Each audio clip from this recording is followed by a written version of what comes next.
అతివేగం ఎంతోమంది ప్రాణాలు బలి తీసుకుంటుంది. ఇక్కడ వాస్తవానికి నిర్లక్ష్యపు డ్రైవింగ్ కూడా ఎంతోమంది బలైపోతున్నారు. విశాఖలో విషాదకరమైన ఘటన చోటు చేసుకుంది. ఉదయం దువ్వాడ పోలీస్ స్టేషన్ సమీపంలో కోరమనపాలెం వద్ద జరిగిన రోడ్డు ప్రమాదంలో 2 స్టీల్ ప్లాంట్ కార్మికులు తమ ప్రాణాలు కోల్పోయారు. కోరమనపాలెం బస్ డిపో నుంచి బయటకు వస్తున్నటువంటి బస్సు వెనుక భాగంలోనే ద్విచక్ర వాహనంపై ప్రయాణిస్తున్న వారిని అనకాపల్లి నుంచి అతి వేగంగా దూసుకొస్తున్నటువంటి మృత్యు కోరలు చాచినట్టు దూసుకొస్తున్నటువంటి టిప్పర్ ఢీకొనటంతో 2 వ్యక్తులు అక్కడికక్కడే చనిపోయారు. రోడ్డుపై రక్తపు మడుగులు చూసి ప్రతి ఒక్కరూ భయాందోళనకు గురైనటువంటి పరిస్థితి కూడా. ఎందుకంటే ఉదయం 6:50 ప్రాంతంలో జరిగిన రోడ్డు ప్రమాదం ఇది. ఒక్కసారిగా వాహనదారులంతా కూడా భయాందోళనకు గురయ్యారు. ఈ మధ్యకాలంలో ఎక్కువగా చూస్తున్నాం రోడ్డు ప్రమాదాలు, సెల్ఫ్ యాక్సిడెంట్లు కావచ్చు, లేకపోతే భారీ వాహనాలు, బస్సులో, లేకపోతే ఇంకా కారు, ఇలాంటివి ఎన్నో అసలు మనం గమ్యస్థానానికి జాగ్రత్తగా సురక్షితంగా వెళ్ళటానికి ఉపయోగించే వాహనాలను నిర్లక్ష్యంగా డ్రైవింగ్ చేయటం వల్ల, అతివేగం ఒక థ్రిల్లా భావించటం వల్ల ఎంతోమందిని కిల్ చేస్తోంది. ఈ విషయం రోడ్డు భద్రతా వారోత్సవాల సందర్భంగా కావచ్చు, చాలా ప్రాక్టికల్గా ఒక రోడ్డు ప్రమాదం జరిగితే ఎంతమంది ప్రాణాలు కోల్పోతున్నారు, ఆ కుటుంబాలు ఎలా రోడ్డును పడుతున్నాయి, కుటుంబానికి పెద్ద దిక్కును కోల్పోయి ఎలా విలవిలలాడుతున్నారు, ఇవన్నీ మాక్ డ్రిల్స్ ద్వారా చూపిస్తూనే ఉన్నారు. అలాగే పెద్ద ఎత్తున అవగాహన కార్యక్రమాలు జరుగుతున్నాయి. మీ సేఫ్టీ కోసం మీరు హెల్మెట్ పెట్టుకోండి, మీ సేఫ్టీ కోసం మీ వేగాన్ని తగ్గించుకోండి అంటూ ఎక్కడికక్కడే స్లోగన్స్ కూడా మనకి కనపడుతూ ఉంటాయి. ట్రాఫిక్ సిగ్నల్స్లో హెల్మెట్ ధరించండి, మీ ప్రాణాలను మీరే కాపాడుకోండి, అతి వేగం వద్దు, సురక్షితమైన ప్రయాణమే ముద్దు, ఇలాంటి ఎన్నో స్లోగన్స్ రోజు చూస్తూనే ఉంటాం. ఈవెన్ ఇప్పుడు వాహనాన్ని అతివేగంగా నడిపిన వాళ్ళది కూడా ప్రాణమే కదా. ఎందుకు అంత నిర్లక్ష్యంగా డ్రైవింగ్ చేస్తున్నారు? వాళ్ళ ప్రాణాలని రిస్క్లో పెట్టుకోవడమే కాదు, అమాయకమైనటువంటి ఎంతోమంది ప్రాణాలు తీయటానికి కూడా కారణమవుతున్నారు. ఇక్కడ తెల్లవారుజామున కోరమనపాలెం సిగ్నల్ వద్ద జరిగినటువంటి రోడ్డు ప్రమాదం ఒక్కసారిగా ప్రతి ఒక్కరిని భయాందోళనకు గురి చేస్తుందని చెప్పొచ్చు.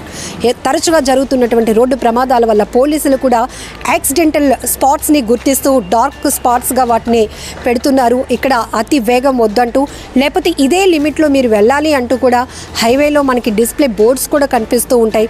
లేకపోతే ఇది స్కూల్ జోన్ అనో, కాలేజ్ జోన్ అనో, హాస్పిటల్ జోన్ అనో ఎక్కడికక్కడ మనకి చూపించడం కూడా జరుగుతోంది. ఉదయం 6 గంటల ప్రాంతంలో, అంటే 6:50 ప్రాంతంలో పెద్ద రద్దీ కూడా ఉండదు. కానీ ఆ టిప్పర్ నడిపినటువంటి వ్యక్తి మరి అంత వేగంగా ఎందుకు వెళ్ళాడో తెలియదు. కానీ ఇక్కడ 2 ప్రాణాలనైతే బలి తీసుకున్నాడని చెప్పొచ్చు. ఏదేమైనా చాలా బాధాకరమైన విషయం.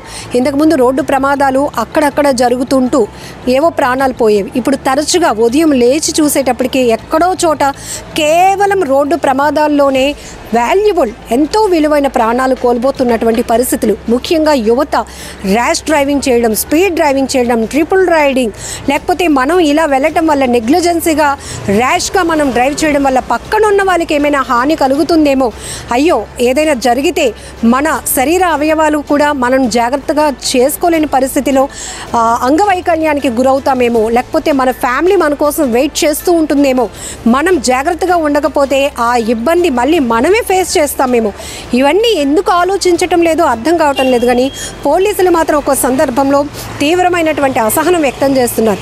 కేవలం ఇక్కడ చలానాలు రాయాలనేది మా ఉద్దేశం కాదు, కానీ జనాల్లో ఒక డబ్బు పోగొట్టుకుంటున్నామంటే జాగ్రత్త పడతారనేటటువంటి ఆలోచనతో కూడా చాలా ఫైన్లు వేస్తున్నా కేవలం పోలీసు యూనిఫామ్ని చూసి అక్కడ కనబడుతూ ఎదురుగా వస్తూ ఉన్నప్పుడు హెల్మెట్ పెట్టుకోవడమో, లేకపోతే అప్పటి వరకు ట్రిపుల్ రైడింగ్ చేసిన వాళ్ళు ఒకరు దిగి నడిచొచ్చి మళ్ళీ ట్రిపుల్ రైడింగ్ కంటిన్యూ చేయడమో, ఇదంతా మా యూనిఫామ్ను చూసి మీరు భయపడొద్దు, మీ ప్రాణాల భద్రత కోసం మీరు వ్యక్తిగతమైనటువంటి బాధ్యతగా ఈ శ్రద్ధ వహించండి, ట్రాఫిక్ నియమ నిబంధనలు పాటించండి అంటూ కూడా పోలీసులు చెప్తున్నారు.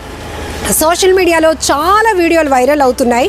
ఫ్యామిలీ మెంబర్స్ ఒక్క బండి పైన 4-5 ప్రయాణిస్తున్నప్పుడు ఒకవేళ జరగరానిది ఏదైనా జరిగితే మీతో పాటు ఎంతమంది ప్రాణాలు రిస్క్లో ఉంటాయి.